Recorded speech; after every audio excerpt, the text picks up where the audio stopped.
సంవత్సరాల తరబడి government job కోసం వేచి చూస్తున్నారా? కేవలం 8 నెలల్లో మీ కల నెరవేర్చుకోండి. వెంటనే కింది నెంబర్స్‌కి కాల్ చేయండి. నమస్తే రమగారు. నమస్తే జయ. రమగారు, పూర్వజన్మ మంచి చెడు ఈ జన్మకి మనకి అవి క్యారీ ఫార్వర్డ్ అవుతాయని చాలాసార్లు మనం మాట్లాడుకున్నాం. అయితే చెడు జరిగినప్పుడు ఎక్కువగా అనుకుంటూ ఉంటాం, ఏ జన్మలోనో ఏదో పాపం చేసుకున్నాం, ఏదో జరిగింది, దానివల్ల ఈ జన్మలో అనుభవిస్తాము అని. అది మంచికి అంత తొందరగా అనుకోలేకపోతాం రమగారు. అది పూర్వజన్మ నుంచి వచ్చింది అనుకోలేము. క్రెడిట్ మొత్తం నాదే, పక్కన వాళ్ళకి కూడా వెళ్ళొద్దు కనీసం. అలాంటి ఆలోచన ఉంటుంది కదా. జనరల్గా చేస్తారు, కానీ మన తాలూకు సుఖ దుఃఖాలు ఎక్కువ భాగం మనం ముందు నుంచి తెచ్చుకున్నవే ఉంటాయి. ఇప్పుడు చేసే క్రియలు, ఆలోచనలు అవి ఈనాటివి. కానీ మనకి ఏదైనా చాలా ఇబ్బందికరమైన పరిస్థితి, మరణాలు లేదా అనారోగ్యాలు, అవన్నీ కూడా పూర్వజన్మ నుంచి క్యారీ ఫార్వర్డ్ అవుతాయి ఖచ్చితంగా. ఇప్పుడు ఇవాళ మనం పుట్టాం జయ, ఇంతకుముందు మనం ఉన్నామా?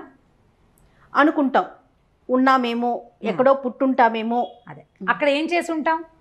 అసలు ఎలా పుట్టామో తెలియదు కదా రమ్మగారు. అక్కడ ఎలా పుట్టామో తెలీదు, ఏం చేసామో మనకి తెలియదు. కానీ ఇప్పుడు పుట్టేశాం మనం. ఆ ఏం చేసామో నీకు నాకు తెలియదు, కానీ మన చుట్టూతా కొంత ప్రపంచం ఉంది మనమే కాకుండా. వీటిని మనం ఏమంటాము? పంచభూతాలు అంటాం. పంచభూతాలనే పృథివ్య తేజో వాయురాకాశాలు.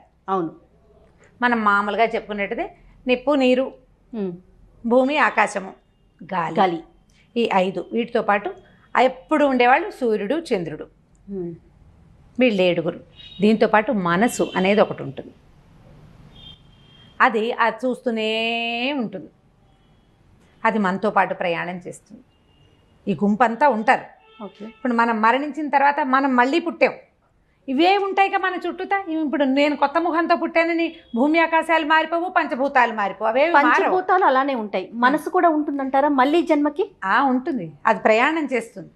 మనకి దాని తాలూకా విషయాలు మనకు తెలియదు, ఏమీ తెలియవు. ఒక్క టింట్ లాగా ఉంటుందా రమ్మగారు? ఖచ్చితంగా. పంచకోశాంతర అంటారు వాటిని.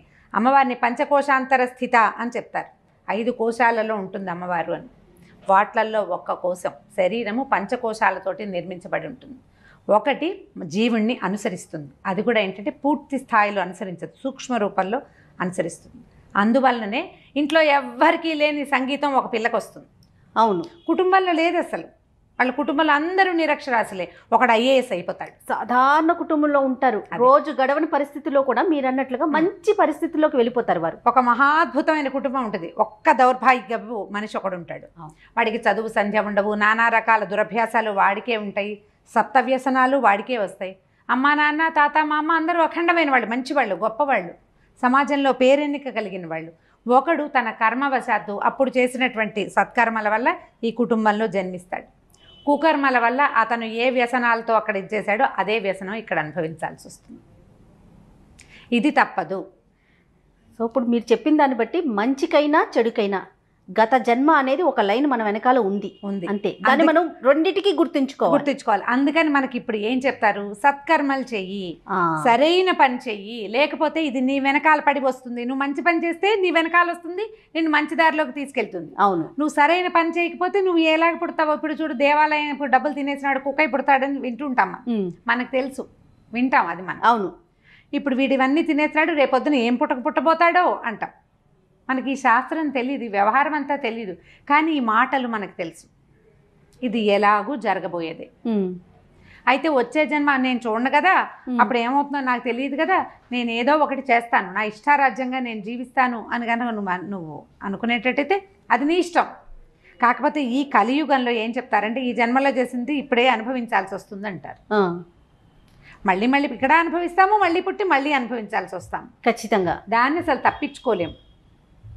కథా చరిత్సాగరంలో చాలా కథలు చెప్పుకుంటూ ఉంటాం. అవునండి. అయితే ఇప్పుడు ఇది ఇంత టఫ్ సబ్జెక్టు, ఎన్నిసార్లు మాట్లాడినా మళ్ళీ కొత్తగానే ఉంటుంది. బోలెడన్ని అనుమానాలు వస్తాయి మనకి. అయితే అది కదా, ఇది కదా, మరి వీడు బాగున్నాడు కదా, వాడు మంచివాడు కాదు కదా, వాడికి డబ్బు ఎలా వచ్చింది, రకరకాల ప్రశ్నలు వస్తాయి. వాడి అంతా కూడా ముందు చేసుకున్నటువంటి కర్మ, దానివల్లనే వస్తుంది.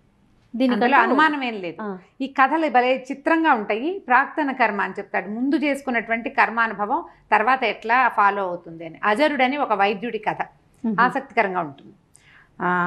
ఒక ఊర్లో శ్రీనగరం అనే ఊళ్ళో ఒక విలాసపురం అని ఒక పెద్ద మహారాజ్యం ఉందట. ఈ శ్రీనగరం అనే దేశంలో విలాసపురం అని మహారాజ్యం. ఈ విలాసపురానికి ఒక రాజుగారు ఉండేవారు. ఆయనకి కమలప్రభ అని చాలా సౌందర్యవతి అయిన భార్య ఉండేదట. చాలా సంతోషంగా ఉండేవాడు. కొంచెం 45-47 ఇయర్స్ వచ్చేసరికల్లా ఆయనకి కొంచెం వృద్ధాప్యపు సూచనలు కనపడేవి మొహం మీద. జుట్టు కొంచెం తెల్లబడింది, ముంగురులు తెల్లబడతాయి. చాలామందికి ముందు జుట్టు తెల్లబడుతుంది కదా. ఆయన అద్దం చూసుకున్నప్పుడల్లా ఆయనకి బెంగ వచ్చేది. ఏమిటి ఇలా ముసలాండి అయిపోతున్నాను నేను? ఈ ముసలి మొహంతో భార్యను సమీపించడానికి సిగ్గుగా ఉండేది ఆయనకి. భార్యాభర్త ఓ ఇంట్లో ఉండరు రాజులు. ఆవిడ అంతఃపురం వేరు, భవనం వేరు. ఈయన 2 రోజులకి, రోజు విడిచి రోజు 3 రోజులకు ఒకసారి ఆవిడ దగ్గరికి వెళ్తూ ఉండేవారు. అలాగే జరిగేవి అప్పట్లో. ఈ వ్యవహారంలో ఆ భార్యను చూడడానికి ఆయనకి సిగ్గుగా ఉండేది. ఎవరైనా ఈ ముదిమిని పోగొట్టే వైద్యుడు దొరుకుతాడా అని ప్రయత్నం చేసేవారు. ప్రయత్నం చేసే మంత్రులంతా ముదిమి వయసుతోటి వస్తుంది, ఇవాళ మీరు పెద్దవాళ్ళైతే మీకంటే 10 ఏళ్ళు చిన్నదైన రాణిగారు ముసిలిది అవ్వదు, ఆవిడే అవుతుంది సహజంగానే. అయినా కూడా ఈయనకి కొంచెం దిగులుగా ఉండేది, ఎప్పుడు అద్దం చూసుకుంటూ ఉండేవాడు. అయితే ఏమైందంటే రాజుగారికి ఇలాంటి ఉద్దేశాలు ఉన్నాయని తెలుసుకుని అజరుడు అనేటువంటి ఒక డాక్టర్, ఒక వైద్యుడు, భిషగ్వరుడు అని రాస్తారు, ఆయన ఏమన్నాడంటే మీ ముదివిని పోగొట్టేస్తాను నేను అన్నాడు. అనేసరికల్లా ఆయన చాలా ఉత్సాహం వచ్చింది. ఏం చేయమంటావు చెప్పు, ఏం కావాలి, దీనికి పులిపాలు కావాలా, సింహం పాలు కావాలా, ఏనుగు దంతం కావాలా అన్నీ అడిగాడు. ఆయన అన్నాడు ఏం అక్కర్లేదు, మీరు ఒక 6 నెలలు భూగృహంలో ఉండాలి ఏకాంతంగా, నేను ఒక్కడే చూస్తాను మిమ్మల్ని, నేనే మీకు వైద్యం చేస్తానన్నాడు. అవన్నీ ఎక్కడ కుదురుతాయి అలా రాజు ఒప్పుకున్నాడు, ఎగిరి గంతేసి ఒప్పుకున్నాడు. మంత్రులంతా అన్నారు ఎందుకు వచ్చిందండి, అది చాలా కష్టము, పైగా ఈ 6 నెలలు ఏకాంతంగా ఉంటూ వాడు ఏం చేస్తాడో మాకు నమ్మకం లేదంటే. ఆయన ఒప్పుకోలే. భార్యకి చెప్పాడు, సైన్యాధిపతులకి, వారికి వీరికి అందరికీ చెప్పాడు, నేను యవ్వనవంతున్నై తిరిగి వస్తాను, 6 నెలల పాటు రాజ్యాన్ని బాగా చూడండి అన్నాడు. ఈ అజరుడు ఏం చేశాడు, ఈయనకి ఒక పెద్ద పాతాళ గృహం నిర్మింపజేశాడు, తన దగ్గరే ఉన్నాడు. ఈ పెద్ద రాజభవనం కింద అడుగున సెల్లార్ లాంటిది లోపలికి నిర్మించి రాజుగారు ఒక్కడే ఉంటాడు. ఒక్క సేవకుడితోటి మంచి ఈయన వస్తాడనమాట, రాజవైద్యుడు ఒక సేవకుడు తీసుకుని రోజు వచ్చి ఆయనకి ఏవో మందులు రాసి మొహానికి పూసి ఫేస్ ప్యాక్లు అవి వేసి చేస్తాడు. ఆయన ఒక్కడే వస్తున్నాడు. 2 నెలలు గడిచినాయి. రాజుగారు అద్దం చూసుకుని ఇంకా ముసలి మొహం పడి, ఇప్పుడు ఏమైంది ఆయనకి, ఏకాంతము, ఒంటరిగా ఉండటము, రాజ్యం ఏమైపోతుందో అని దిగులు, తొందరగా యంగ్నెస్ వస్తుందో రాదో అన్న బెంగ, వీటితో పాటు రోజు రోజుకి పెరిగే వయసు ఒక పెరుగుతుందిగా. 2 నెలలు పెరిగితే 2 నెలలు పెరిగినట్టే. ఈయన ఇంకా తగ్గట్లేదు, ఇంకా ఇదైపోతున్నాను అదైపోతున్నాను అంటే, ఏమీ లేదు త్వరలో వస్తుంది, అలా వస్తుంది, ఇలా వస్తుంది అని చెప్పేవాడు.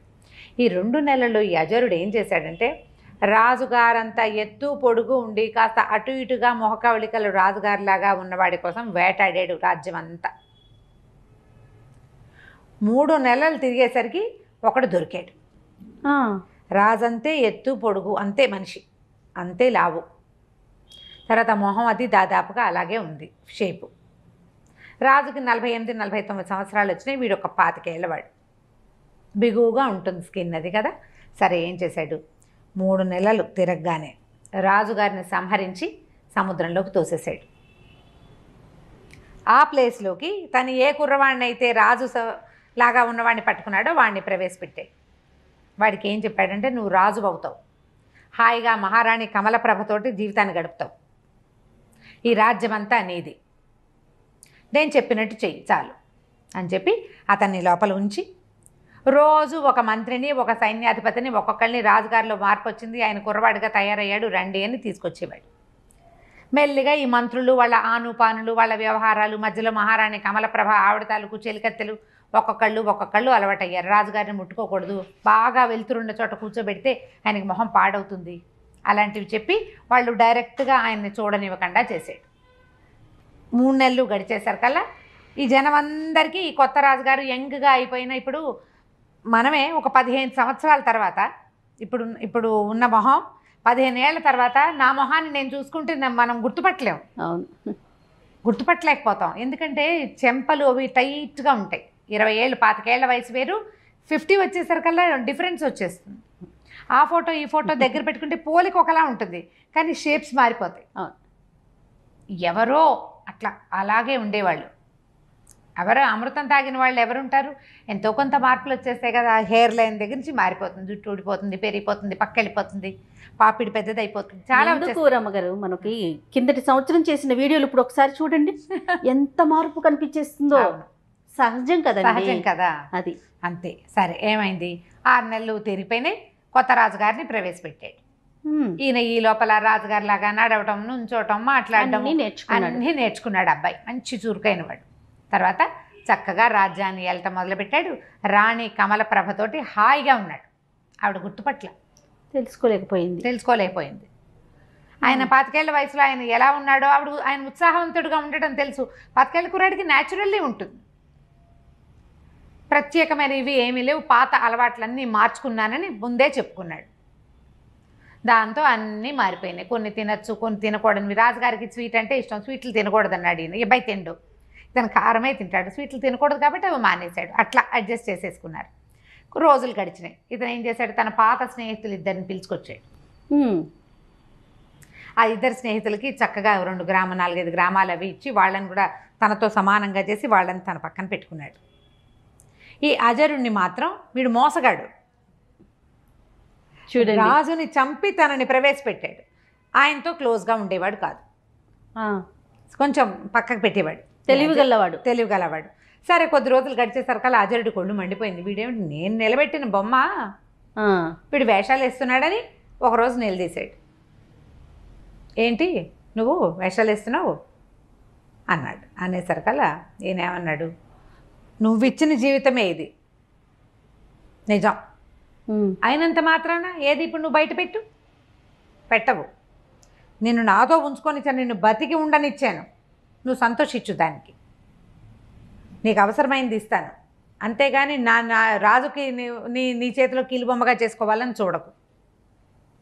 నేను ఇవాళ ఇక్కడ ఉండటానికి నువ్వు ఉపయోగపడ్డావు అంతే, నువ్వు కాకపోతే ఇంకోటి తెచ్చేవాడు నన్ను ఇక్కడికి అనేసరికి అజరుడు ఒళ్ళు మండిపోయింది. కానీ బయట పెట్టే మార్గం తనకి లేదు.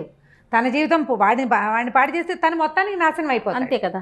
అందుకని అక్కడక్కడే తిరుగుతూ ఉండేవాడు. ఒకనాడు ఈ రాజు, అతని తాలూకు 2 స్నేహితులు, 2-3 మంత్రులు ఈ అజరుణ్ణి కూడా తీసుకుని ఒక చోట షికారుకి వెళ్ళారు. అట్లా నడిచిపోతుంటే పైనుంచి నీళ్ళు వస్తున్న ఒక చెరువులో, పైకి ఎక్కడి నుంచో ఆ చెరువులోకి నీళ్ళు వస్తాయి. బంగారు కమలాలు కొట్టుకొచ్చినాయి. అందరు కేరింతలు కొట్టారు. అయ్యో అయ్యో ఏదో పువ్వులు వస్తున్నాయి, చుట్టూ బంగారంగా ఉన్నాయని.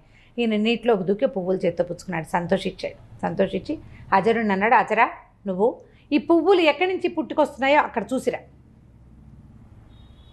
అని పంపించాడు. మిగిలిన వాళ్ళంతా అజరుడిని తన మీద ఆపేక్షతో పంపించాడని భావించారు. అజరుడు తన్నేదైనా సంహరించడానికి పంపాడేమోనని భావించాడు.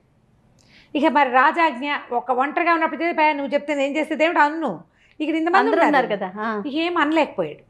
అజరుడు నడవటం మొదలుపెట్టాడు. అతను దూరంగా వెళ్ళటం చూసి వీళ్ళంతా రాజకోటలోకి వెళ్ళిపోయారు. ఈ నడిచి ముందుకు వెళ్ళిన అజరుడు చాలా దూరం వెళ్ళాక ఒక పెద్ద మర్రి చెట్టు కొసన వేళ్లాడుతున్న ఒక మానవ కంకాళం కనపడింది అతనికి. తను అక్కడికి వెళ్ళాక చిన్న మబ్బు బట్టి వాన పడింది. వాన చినుకులు కొన్ని ఈ కంకాళం మీద పడుతున్నాయి. కంకాళం మీద పడినటువంటి వాన చినుకు నీటిలో పడంగానే బంగారు పుష్పం అయిపోతాం. అబ్బా, ఆ పుష్పమే పైనుంచి కొట్టుకొచ్చి చెరువులోకి వస్తాం. నేను ఆశ్చర్యపోయాడు. ఏమిటి వీడికి, ఎవడిది? మానవ కంకాళం, మనిషి కనపడుతున్నాడు.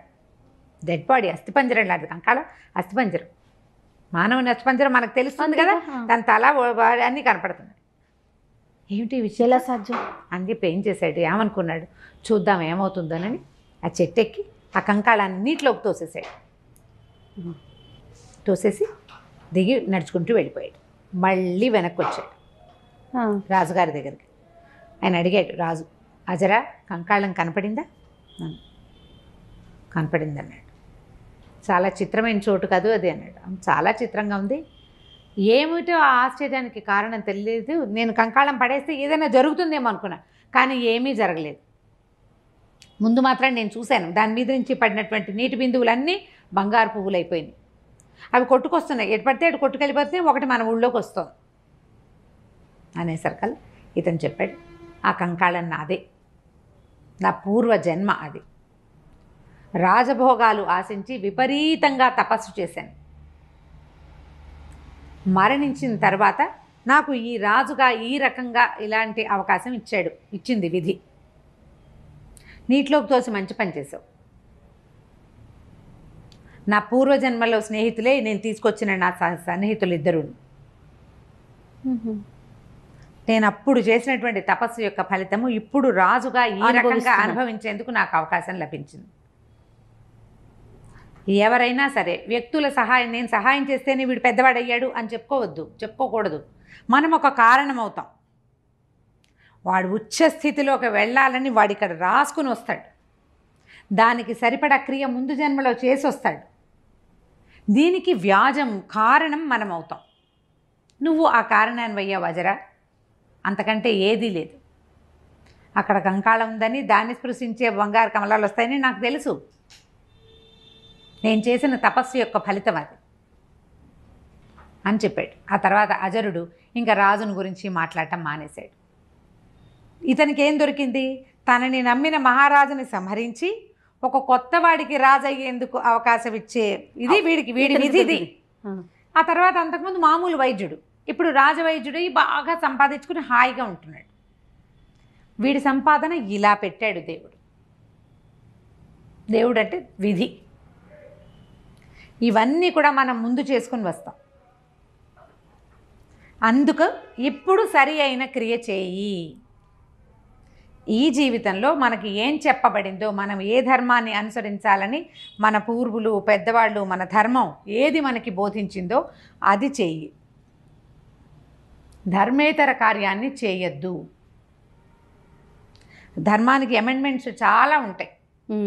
ఆ అమెండ్మెంట్ తెలుసుకో. నువ్వు ఇది చేయలేకపోతే దానికి తగింది చెయ్యి. అబద్ధం చెప్పద్దు. నువ్వు అబద్ధమే చెప్పాల్సి వస్తుంది. అప్పుడు మౌనంగా ఉండు. అదేదో పూజ చేయాలి, రోజు నిత్యము ఆరాధన చేయాలి. నువ్వు చేయలేవు. పొద్దున్న లేచి సూర్యుడికి దండం పెట్టు. ప్రతిరోజు చిన్న మార్పులు చేసుకోమంటున్నారు, అంతేనండి? అంతే. ధర్మాచరణ ముఖ్యము. నువ్వు సరి అయిన క్రియ చేస్తే నీ తర్వాత జీవితం కూడా సరి అయినదిగా పరిణమించేందుకు అవకాశం ఉంది. నేను కథ చెప్పాను, కానీ మనకి వేమన పద్యాలతో సహా ప్రతిదీ ఇదే చెప్తుంది. అంతే. మనం ఎట్లా మధ్య దొండగింజ పెట్టాం, దొండ మొక్క పెట్టాం, దొండకాయలు కాస్తుంది. చేతి దొండ పెట్టావనుకో ఏం కాయ కాస్తుంది? కూర వండుకోగలమా మనం? చేతి దొండే కదా. అంతే కదా. సరి అయిన విత్తనాన్ని నాటితే సరి అయిన చెట్టు మన విత్తనంలో ఉంది. మనం అది సరి అయిన క్రియ చేయాలి. కుక్రియలు కుకర్మలకి వెళ్ళొద్దు. నేనే గొప్ప, వారు కొంచెం ఒక మంచి పరిస్థితిలో ఉండటానికి దానికి నేనే కారణం అని భుజాలు ఎగరేయొద్దు. భుజాలు ఎగరేయటం కూడా అనవసరమే. ఎందుకంటే వాడు అక్కడ ఉండాలని వాడు రాసుకొచ్చుకున్నాడు. నువ్వు దానికి కారణమయ్యావు. అంతే. కరెక్టే. ఆ మనిషికి కృతజ్ఞత భావం ఉండాలి కదా రమ్మగారు. వాడి కర్మానుభవాన్ని బట్టి వాడికి ఉంటుంది. అప్పుడు మళ్ళీ జన్మలో అతను అనుభవిస్తాడుగా. వాడి కృతజ్ఞత ఉందనుకో వాడికి సుకర్మ చేసినట్టు. లేదు, ఇదంతా నాదే క్రెడిట్, నా గొప్పతనంతో నా పూర్వజన్మతోనే నేను ఈ పరిస్థితిలో ఉన్నాననే భావన ఉందనుకోండి, ఇప్పుడు వాడు ఖచ్చితంగా మరో జన్మలో వాడు అనుభవించాల్సిందే. అంతే. మన ఆలోచనలు, మన విధానాలు మన తాలూకు భవిష్యత్తుని మరు జన్మని నిర్దేశిస్తాయి. వాటిని సెటిల్ చేసేవి ఇవే. బహుశా ఇలాంటివి ఉండబట్టే ఈ జన్మలో సక్రమంగా ఉండటానికి ప్రయత్నం అన్నా చెయ్యి అని చెప్తారు. అంతే కదా. అంతే. ఇప్పుడు సరిగ్గా ఉంటే కృతజ్ఞతగా ఉండు, భక్తిగా ఉండు, ధర్మపరత్వంగా ఉండు, సాధ్యమైనంత. సహాయం చేయలేకపోతే పోని బాని, కనీసం అపాయం అవతల వాడికి ఇబ్బంది పెట్టకు. అదైనా చెయ్యి, ఇబ్బంది అయినా పెట్టకుండా ఉండాలి. అందుకనే ఈ కథలు చెప్పుకుంటాం మనం. ఖచ్చితంగా అండి, ఖచ్చితంగా ప్రతి ఒక్కరికి తెలియాల్సిన కథలు ఇలాంటివన్నీ కూడా. అంటే మన జీవితానికి సంబంధించిన విషయాలు కదా రమ్మగారు. అద్భుతం, చాలా బాగుందండి. నమస్తే రమ్మగారు. నమస్తే జయ.